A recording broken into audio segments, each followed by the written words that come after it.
Hey folks, and welcome to the Red Shirt Report by StackUp.org. Veterans are our mission and gaming is our passion. I'm Chris Clue Miller. And I am Chris Cuddles Case, the game case. Also, the guy that misses his cues. That's all right. It's our first attempt at this, so there'll be a little bit of bumps on the road, but we'll work those out, no problem at all. So just to give you a little bit of information about what it is that we're doing and what this is all about, we're going to break this down into a couple different segments.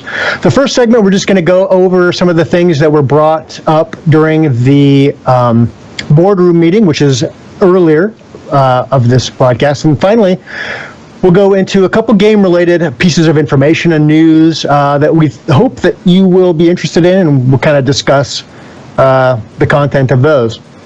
So to kick it off, just some information about some of our stacks out in the Great Big Apple, Queens. The Queens stack will be out at Cunningham Park on the 10th and the 14th. On the 10th will be Shakespeare in the Park, and the 14th will be Movies Under the Stars. So if you're interested in going out to support the stack, to have a little bit of social interaction, get out under the stars, watch some Shakespeare, check out some movies, please do that. You can meet them out there for that. In addition, they will be attending an Angry Birds exhibit at the New York Hall of Science, which I think that's kind of interesting. Angry Birds at the Hall of Science, but that's okay. It'll be fun.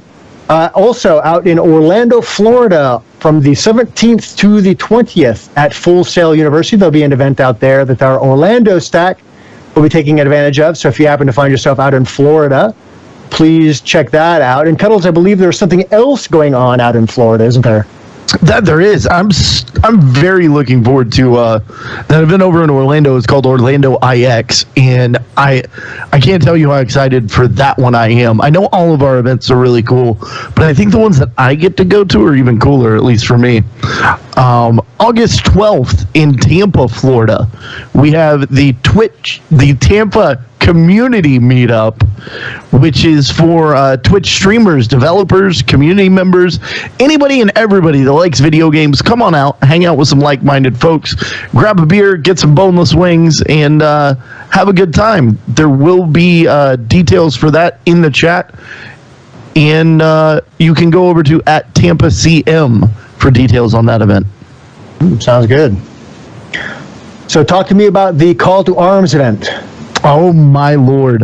I cannot believe we are this close. It is 90 days till the StackUp Call to Arms. Now, if you're asking yourself, what is a Call to Arms? Well, at StackUp, we raise a vast majority of our funds through Twitch.tv.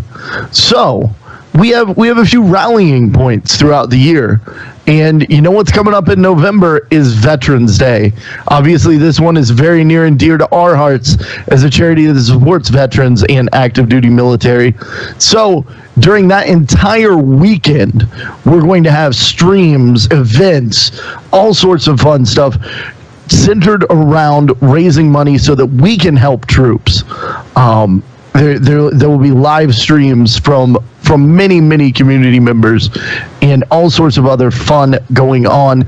If you want more information about that, you can go to stack-up.org and find all the answers about Call to Arms. Awesome. If you're interested in writing, if you have that inclination or that propensity, StackUp could use you. We're looking for more staff or more writers to contribute some content to the website. So if you have something that you're interested about, for instance, if you want to do game reviews or want to share some experience either you've had with StackUp at a gaming event, or some highlights or something that you just find interesting, write something up and send it on over to brian.s@stack-up.org. That's brian.sierra@stack-up.org. And maybe you'll see your content up there on the website. And if it's something that you enjoy, please submit your content. So that will do for the highlights from the boardroom meeting. I guess we could roll right into some other content. So what we'd like to talk about now are a couple articles that we found that I think would be kind of interesting. You've got one in the, I guess, loaded in the breach, don't you, Cuddles? That I do. Now, one of the big news stories coming out this week in the gaming world has been Hellblade. Now, this game just came out, so of course there's going to be articles about it anyway. But there's a pretty cool new feature in Hellblade that's got a little bit of controversy surrounding it. Now, Hellblade is the newest kind of God of War style hack and slash with a story adventure. And there is a mechanic in this game. I'm going to try to keep this as spoiler free as possible for those that haven't played it. But there's a moment in the game where redacted happens to redacted. And at that point, it is explained to you that you can only die a certain unknown amount of times, or your save file will actually be deleted. That's right. You die too much in this game, it erases itself, and you have to start all over. Now, I've heard a lot of. I'm going to chime in on this, and then I'd love to get Clue's opinion.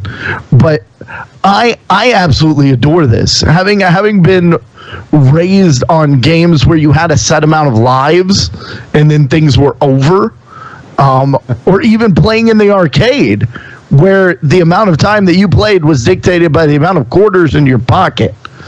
I absolutely love this. The big controversy has been they've claimed that it's a way to lengthen game content without giving you more game content. Well, I kind of want to call shenanigans on that excuse. The game is the game. You just have to be good enough at the game to beat it with your set amount of lives. I mean, have we as gamers gotten so, like, have we advanced so far in the future that we forgot a time when you had lives in a game? Like, do you remember earning an extra life in Mario and what that meant to you in your game? It was significant. It was very significant. And it was kind of a mark of your ability within the game. So, yeah, I mean, this isn't the first game that's done sort of the Perma Death mechanic. I know there's been others that do it, but I think you might be onto something there in the sense that I think we've kind of become a little jaded as a gaming community and get too much what we want. It's like sometimes, sometimes we get what we need and not what we want. I don't even know if that's really even, something. But I think I like that mechanic, to be honest with you, because again, not to spoil it, there is another game mechanic that ties into your deaths, and there's a rationale behind why it is that everything ends. Yes, there's a logic behind it. It is not just like random you die, womp, womp, womp, right. And your save goes away. There's the redacted that happens to redacted makes sense and is fully explained lore-wise. And that's, for me, that's one of the things that a game has to do. If they're going to do something out of the norm, I want to know why. Well, and I want to know why in lore. Right. It can't just be arbitrary, right? I mean, to say that you die, it's like, okay, so in one sense, like they have a couple games where it's like you get one life and that's it.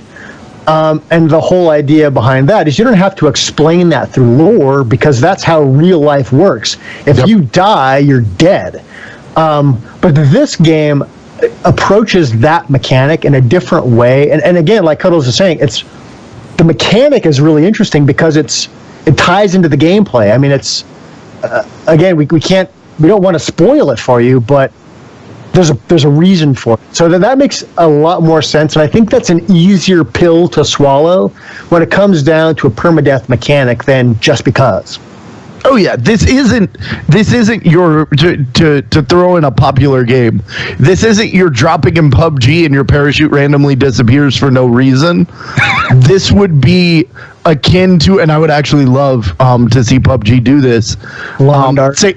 No, one out of every, however many jumps you have, or it's a roll. You have a certain percentage chance for your shoot to fail, and then some sort of mechanic to pull an aux shoot, just like you would in real life. And does that work? Does it not? And you get to drop faster in that instant. I feel like there's fun ways that games can play with stuff like this, and I think Hellblade really, really nailed an interesting game mechanic that I don't want to call unique and I don't want to call new, because this is very akin to how games used to work. And kudos to Hellblade for stepping out on a limb and doing something special. Yeah, agreed. I guess also, it just can't be punitive. Again, just because you can do a thing doesn't necessarily mean you should do a thing. But I think in this case, it makes a certain amount of sense. Now, to play devil's advocate, it doesn't go so far as to, it erases your save. So if you've made a significant amount of progress in the game, and you've done these saves, the save goes away. They're not kidding around when it comes to this mechanic. So could it have been a little bit too extreme in the sense that you don't think so? No, I don't. So think of a game like Dark Souls, where that is one of the games that is in this genre, and is traditionally storied as one of the hardest games in this genre. And it has some very punishing things, but it doesn't even go so far as erasing your save. But oh gosh, this is so hard. It's so hard not to spoil this. They do hardcore mode. Oh really? Okay, but you have a choice. Your character dies. It's done. Right, but here's the difference though. In this game,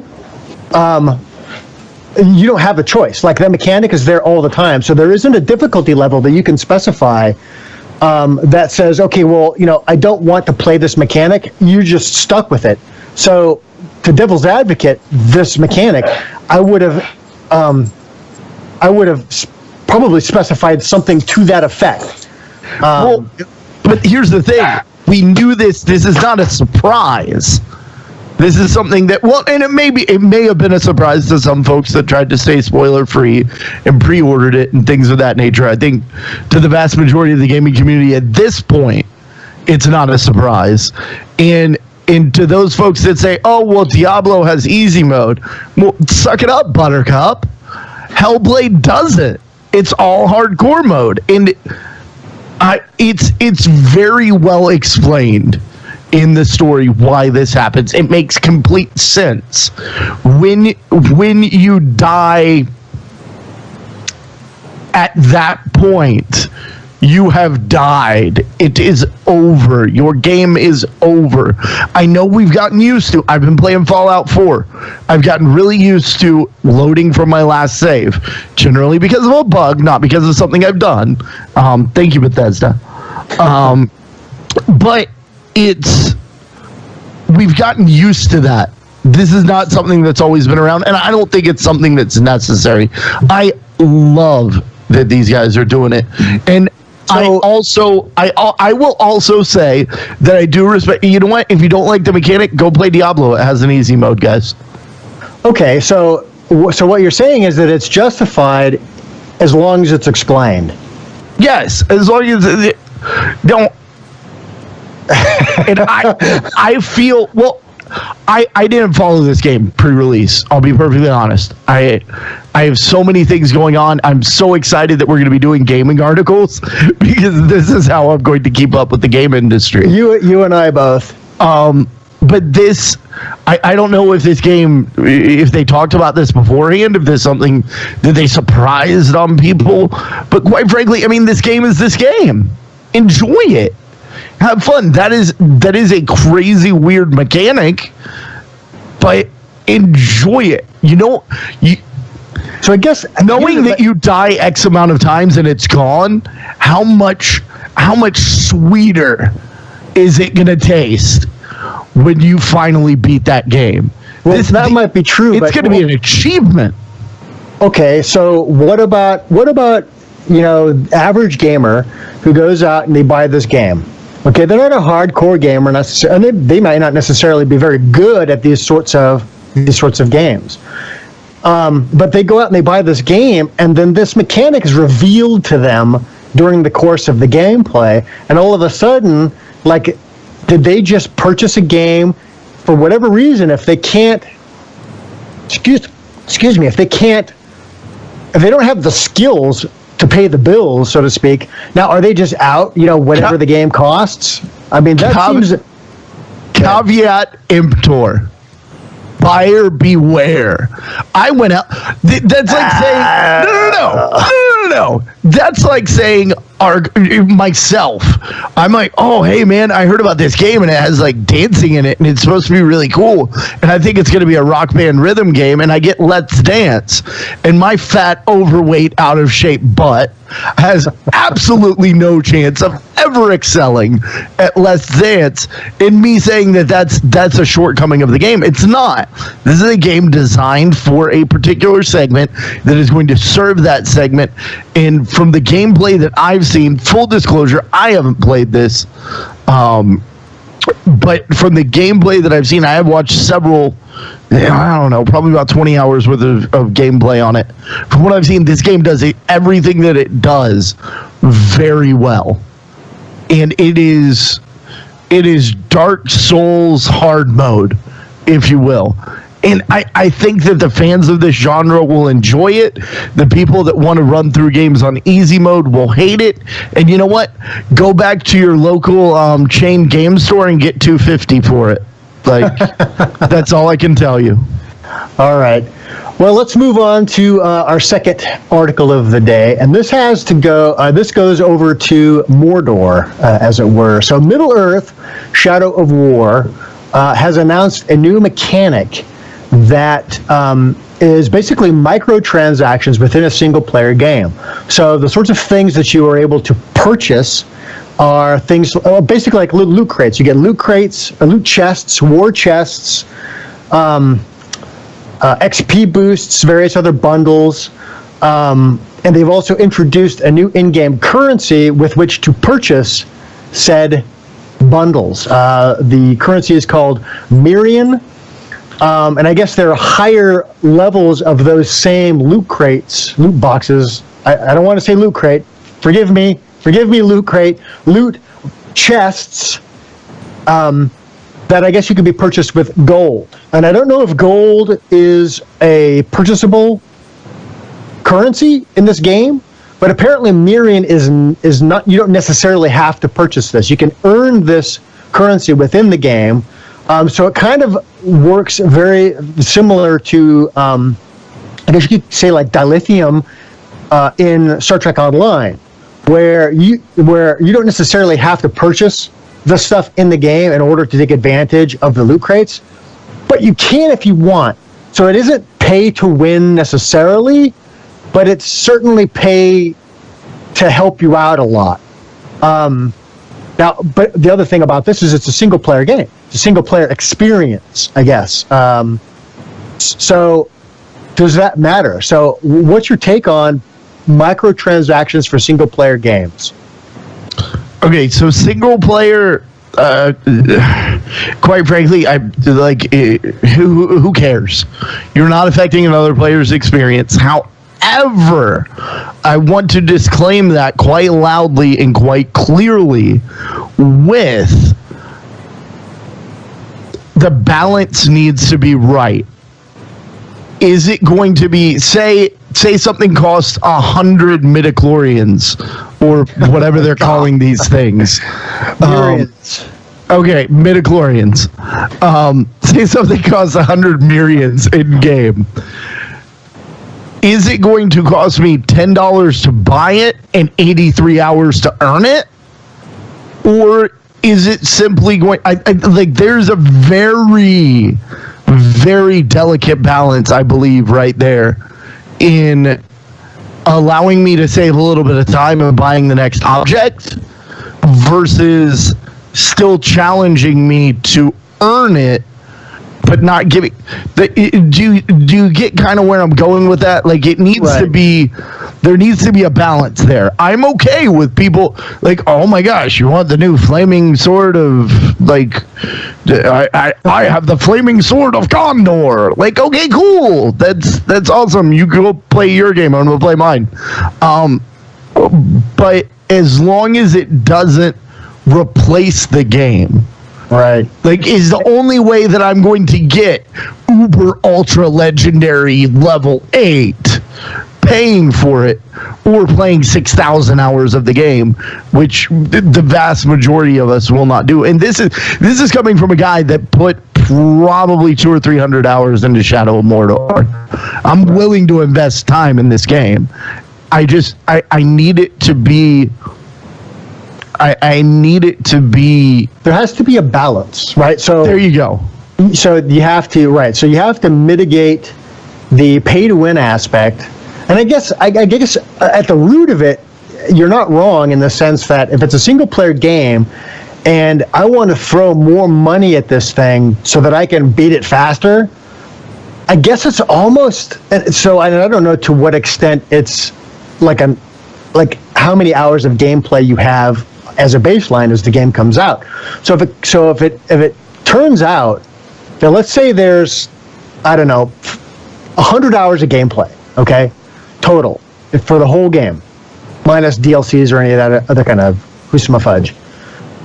The more, it seems to me like it's almost like the more you buy, the fewer game hours you get out of it. And you know what, bro? If that's what you want to do, right. If you want to pay $60 for a video game and then pay $160 to play 40 less hours, good for you. That's the kicker. That's the kicker, though. It's free to play. Okay. So you don't have to purchase the game out of the gate. But the microtransactions, I think. You know what? At that point, I am totally like they're making it. There's, again, I'm going to use this word delicate, or two words, delicate balance. Free-to-play games have to monetize, period. Right. Like, free-to-play games, we all love them. They're great, but guess what? Somebody has, someone has to get paid in this equation. Right. As much as game developers love what they do, the electric company does not accept love. So they have to get paid U.S. American folding dollars or their own nation's currency. You send them love in an email, or you send the electric company love in an envelope. You'll probably go to jail, right? I actually what kind of love I called them, and I was like, "Hey, listen, I have 48 new followers on Twitch today. It was a really great day." And they were like, "Yeah, we're gonna cut your electric off tomorrow." I'm like, "Oh." But right. 48 new followers. They really didn't care. Yeah. Well, that's an electric company for you, I guess. So there's a very delicate balance. Now, to what extent would you say? I mean, obviously, these guys have to get paid, right? There's a certain amount of development hours that go into making any kind of a game. The one thing I'm cautious of, and again, I don't know enough about how this model has been implemented to comment about it definitively. However, the one thing, and this is, I'll get up a little bit on my soapbox here, but this is the one thing that you have to be really cognizant of, and we go right back to what you said previously in the last article: buyer beware, right? So the temptation for the development of a game like this is that you hinge your pay model on that microtransaction. In other words, is the game going to be so difficult, or there's going to be some sort of mechanic that's introduced in the game that is gated in such a way that in order for you to bypass or to progress in the game, you have to have X, Y, and Z. You pay gate it, and there's right. There's a big difference here, and this isn't exactly pay gating, but I would say here's my difference. You mentioned Star Trek Online. I know for a fact our producer, Mr. Sketch, plays Star Trek Online almost religiously. He has a small altar with an old Constellation class starship set up and some candles. But he has a rule that he will only buy a ship if he has at least half the dilithium for it. So then he's paying money, but he's earned half of it, so it's cheaper. But then let's juxtapose that with Star Wars Online, and I'm not making this about Star Trek Star Wars, guys, but let's take Star Wars Online, a game that is free to play. If you're listening to an audio version of this, that was massive air quotes, because Star Trek or Star Wars Online constantly makes you feel like a heel for not pay. They're like, oh, would you like to go do this quest? You cannot, because you're not a subscriber. It would actually be perfect for Star Trek to do that, and every time they do it, it's in the, like, you meet a Ferengi that tells you, like, oh, the ninth rule of acquisition says you must pay more latinum to do this. Like, that would be great. But I think that's and you nailed it right there as well. As long as it's not affecting my gameplay, if I could. Heroes of the Storm, one of the Blizzard games, has done it really well. You can pay for an XP boost. And this was actually something that I really wanted to touch on here, is you can pay, you can throw all the money that you want at a game to get all the equipment, all the loot. But you know what you don't have? You don't have the skill, you don't have the hours, you don't have the familiarity with the game to actually use that. You give me... what's the top rank in League right now? Diamond? Something like that. Give me a Diamond League account with every character and all the things and all the insert league currency here. In case you haven't figured it out, I'm not a huge MOBA guy. There's no way that I succeed. Yeah. So, you know what? If you want to pay a hell of a lot of money to have all the stuff and be really shit at a game, thumbs up to you, bro. Right. Okay, so let's move on. You've got another little interesting tidbit of information, as I understand it, Cuddles. Why don't you hit us with that? Well, I wanna. This doesn't work well over audio, so I will say it. I would like to slow clap for Bluehole and PlayerUnknown for banning over 50,000 cheaters out of PUBG. Is a slow clap a bad thing? Like, is that no? No. Like, I'm impressed. Like, oh yeah. Okay. And then it builds, and then it's different than the golf clap, right? No, the golf clap's horrible. You don't. You're like, oh, that's cute. Just want to make sure I understand that. Yeah, the slow clap builds. Carry on. It's a good thing. And any game that's on, like we recently saw the Division was the Division could have been a wonderful game. The Division fell flat on its face because of cheaters in the end game. Right. Wall hacks, various other things. Auto aim bots and that sort of stuff. Yeah, auto aim bots, all sorts of lag switches. I don't even know if that's a real thing. I'm going to say it because everybody complains about it. It sounds good. Yeah, you're lag switching, bruh. Yeah. But no, the Division fell flat on its face because of cheating. Any competitive-esque environment that falls victim to a lot of cheating is going to be ultimately poisoned and totally die. So kudos to Bluehole for doing this. I don't know that 50,000 is a lot in there. Like 50,000, that sounds like an impressive number, right? It does. Like, oh, hey, 50,000. Wow, they got rid of a lot of people. But when you actually go and look at, I'll talk right now at the time of this filming. I missed the button. Here's our first fail. I don't know where the button is. Did you just mess up? No, I was gonna actually pull up how many people were playing PUBG, and I've totally forgotten where the button is. You have a statistic somewhere that shows how many people are currently playing? You can actually look it up in Steam. Oh, there we go. I apologize. So, for example, PUBG, there's 209,501 players playing this at 9:32 p.m.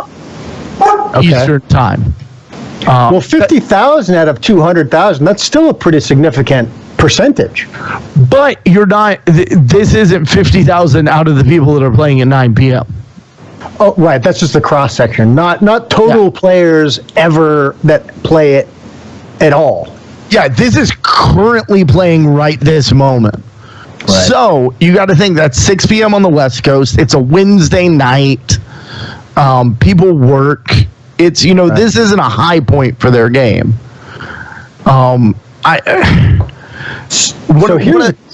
Please go ahead. No, please. I was going to say, so I know that PUBG runs anti-cheating software. How are there that many frickin' cheaters? Okay, so that's when I heard that there were 50,000 cheaters that were banned, and they're still running anti-cheating software. The first thing that came to my mind was somebody better get fired, because if that's the case, then somebody sucks at their job. Nope. Then how do you explain that many cheaters? Emphatically, no. I'm waiting for the explanation. How do you explain 50,000 cheaters when you're running anti-cheating software as a baseline, and still people are able to pull this stuff off? Like, all right, you're going to give me 1 second as I actually look this up. PUBG sales. Okay, PUBG has reached, as of June 22nd, this is about a month and a half ago. Well, we'll be generous. About a month and a half ago, they reached over 4 million sales. They had 50,000 cheaters. Okay. Coming from an IT security and software background, if you're all familiar with game testing, how many bugs pop up when a game is played? A good QA department is maybe 100 people in a AAA studio. That means nothing versus the hundreds of thousands, if not millions, that will play a game when it actually starts. There is no way, absolutely no way, emphatically, period, end of sentence, that PUBG can block every program, every hack, every I found hole in wall and is going to stand on wall. Also, some of these cheaters may be people that have team killed, maybe people that have glitched through a wall. Maybe I'm not going to put this on all cheaters, because some of them maybe weren't cheating. They were reported for something, they were doing something, and maybe they didn't even mean to do it. Small fraction of a fraction, but 4 million. Uniform Gaming actually just did the math for me. 0.0125%. Clue. No, that's 1%. No. That's 1%. I mean, now granted, that's a small percentage. But so 1%. Clue, what is it that you do in your life? I mean, while we have you up on this high horse, what is it that you're accomplishing in your life with a 1% failure rating? Breathing. Pow!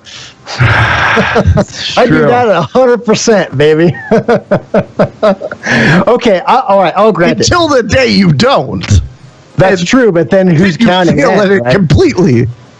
Then it'll be a 100% failure rate. But at that point, by then, that's the lifetime of the game, right? I mean, here's the thing: if you could go into baseball and hit what is it? Hit about 270, you will be a multi-millionaire.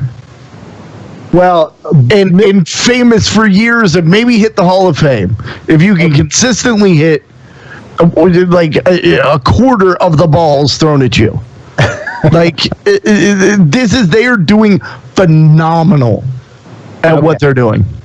Well, okay, so 50,000 sounds like a lot of people to me. When you have now again, the total number of sales, okay, so that's one number. Okay, but then you have a cross section of those people that are playing at any given time. So let's say it's 500,000. Let's say it's 500,000 people on a good day. Maybe it's more. Maybe it's 1 million. Could be, right? Yeah. Now, obviously, by the same token, the 500,000 or the 50,000 cheaters aren't all playing at the same time either. Okay, but the other part about that is that's the number that we know. There's also a number that you don't know. So if there are 50,000 cheaters, there's probably at least as many that are still cheating. So Indeed. So if you have a finite number of people playing at any given time, you have a variable number of people who are cheating at any given time. 50,000 doesn't seem like a lot in the grand scheme of things, but those are only the ones that have been caught consistently. Indeed. But even if you multiply that number by 4 and say that they caught 50,000 over the course of a month, so let's say 250,000 are cheating. We're cheating. That is still a fraction of the 5 million that aren't, and it does. So, but not of the number that could be playing concurrently at any given time. But are all the cheaters getting together and playing like there's 50,000 cheaters and there's 100,000 people online? Are all of the cheaters there? The dog. Somebody's coming into the house. So that's a really good segue. We can go ahead and wrap this. So this is a great discussion. I enjoy having these sorts of discussions, and we'd be interested to know what you think. So if you out there in Twitch land have any comments, complaints, questions, or suggestions that you'd like to give us about content that you'd like for us to talk about in future segments of the Red Shirt Report, please let us know. If you want to get in on some of the Red Shirt raiding, by all means, do that. You can, or check out some of the things that have happened during the Red Shirt raids. The Red Shirt Raiders, for those of you who don't know, are StackUp folks who are getting together, going out and playing games. These are civilians, these are veterans, coming together, having a good time, playing games, and having a good time together. So if you want to see some of those highlights, you can visit us at stack-up.org/red-shirt-raiders-highlights-fun, and we'll have some good stuff there for you. So by all means, check it out now. It's live. If you want to join us, please come and stop by. Thank you. Can I take a crack at that? Absolutely. I would love to take a crack at this. Crack-a-lacka, away. Friends, gamers, do you enjoy gaming? Do you like freedom? Do you love America? Then you should be in Red Shirt Raiders. It's a community, nay, a family of gamers that come together every single night to play games, have fun, and really commune and build a brotherhood. We would love to see you in Red Shirt Raiders because we love America and we know you do too. All right. Well, thank you very much. And thank all of you out there in Twitch land for taking a look at what we're trying to do here. This has been the Red Shirt Report coming straight at you. We will see you next week.